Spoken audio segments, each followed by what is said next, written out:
कहते हैं, जब आवाज दबाने की कोशिश हो तो खामोशी भी बहुत कुछ कह जाती है। रांची में जेपीएससी आंदोलन कर रहे छात्रों ने मंगलवार को कुछ ऐसा ही कर दिखाया। सोमवार को विधानसभा मार्च के दौरान तनाव और पुलिस कार्रवाई की तस्वीरें सामने आई थीं, लेकिन अगले ही दिन छात्रों ने विरोध का ऐसा रास्ता चुना जिसने सबका ध्यान खींच लिया। न नारेबाजी, न शोर, न किसी से टकराव, बस हाथों में पोस्टर, चेहरे पर अपनी मांगों को लेकर नाराजगी और कदमों में अनुशासन, मुंह पर लगाया टेप। और सबसे खास तस्वीर तब सामने आई जब छात्रों ने ड्यूटी पर तैनात पुलिसकर्मियों को फूल दिए। लेकिन सवाल है, आखिर छात्रों ने अचानक विरोध का तरीका क्यों बदला? क्या ये सिर्फ एक मौन मार्च था या फिर सरकार के लिए इसके पीछे कोई बड़ा संदेश छिपा था? पूरी कहानी समझिए इस रिपोर्ट में। झारखंड में जेपीएससी और दूसरी भर्ती परीक्षाओं में कथित अनियमितताओं को लेकर छात्रों का आंदोलन लगातार जारी है। सोमवार यानी 10 अगस्त को हजारों छात्रों ने विधानसभा का घेराव करने के लिए मार्च निकाला था। इस दौरान माहौल तनावपूर्ण हुआ और पुलिस को छात्रों को रोकने के लिए बल प्रयोग करना पड़ा। लेकिन मंगलवार यानी 11 अगस्त को छात्रों ने अपने विरोध का पूरा तरीका बदल दिया। शाम करीब 7 बजे जयपाल सिंह मुंडा स्टेडियम से छात्रों का मौन मार्च शुरू हुआ, जो अल्बर्ट एक्का चौक तक पहुंचा। मार्च शुरू होने से पहले छात्रों से साफ अपील की गई थी कि कोई नारा नहीं लगाया जाएगा और आपस में बातचीत भी नहीं की जाएगी। इसके बाद बड़ी संख्या में छात्र पूरी तरह शांत रहकर आगे बढ़े। हाथों में बैनर और पोस्टर थे, मुंह पर टेप लगाया था, जिनके जरिए जेपीएससी की कथित अनियमितताओं को लेकर अपनी मांगें सामने रखी गईं। यानी आवाज बंद थी लेकिन संदेश साफ था।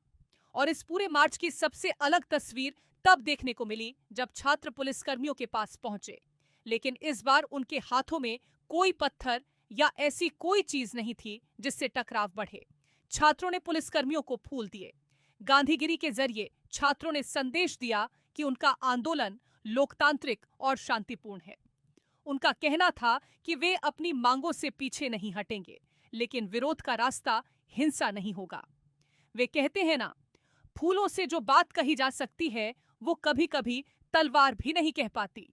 छात्रों ने मंगलवार को अपने विरोध के तरीके से इसी सोच को सामने रखने की कोशिश की और यही वजह है कि इस मौन मार्च की तस्वीरें चर्चा में हैं, क्योंकि विरोध करना आसान है, लेकिन गुस्से के बीच भी संयम बनाए रखना आसान नहीं होता।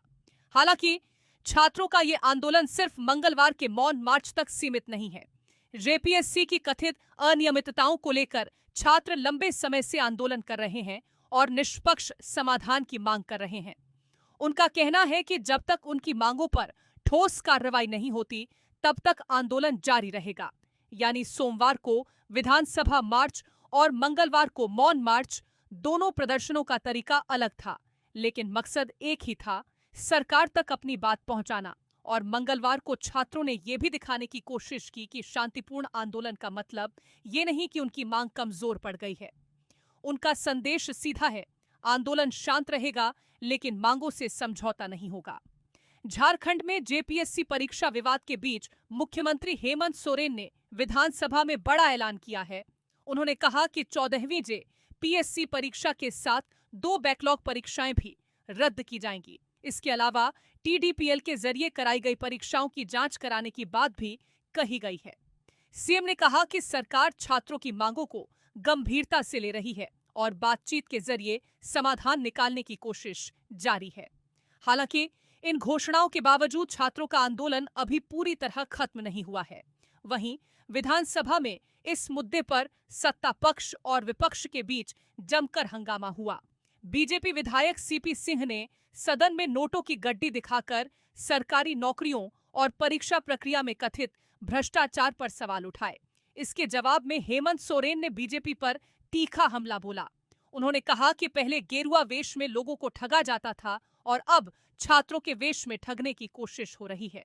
हंगामे के बीच विधानसभा अध्यक्ष ने सदन की कार्यवाही अनिश्चितकाल के लिए स्थगित कर दी। अब असली नजर सरकार के ऐलान के अमल पर है। परीक्षाएं कब रद्द होंगी और टीडीपीएल की जांच किस तरह होगी? तो रांची की सड़कों पर मंगलवार को शोर कम था, लेकिन संदेश बहुत बड़ा था। छात्रों ने फूल देकर कहा, हम विरोध करेंगे लेकिन हिंसा नहीं करेंगे। हम अपनी मांग उठाएंगे लेकिन लोकतांत्रिक तरीके से। और शायद यही इस आंदोलन की सबसे खास तस्वीर है। अब देखना होगा कि छात्रों की ये गांधीगिरी सरकार तक कितनी दूर तक पहुंचती है और जेपीएससी की कथित अनियमितताओं को लेकर चल रहा ये आंदोलन आखिर किस मोड़ पर जाकर खत्म होता है। साथ ही मुख्यमंत्री के ऐलान के बाद अब सवाल ये कि इसका अमल कब होगा। 14वीं जेपीएससी और 2 बैकलॉग परीक्षाएं कब रद्द होंगी। टीडीपीएल की जांच कब शुरू होगी और छात्रों का भरोसा सरकार पर कब लौटेगा। क्योंकि अब परीक्षा सिर्फ छात्रों की नहीं, सरकार की भी है। आप इस पूरे मामले को लेकर क्या सोचते हैं? अपनी राय हमें कमेंट सेक्शन में जरूर बताएं। साथ ही और भी अपडेट्स के लिए जुड़े रहे।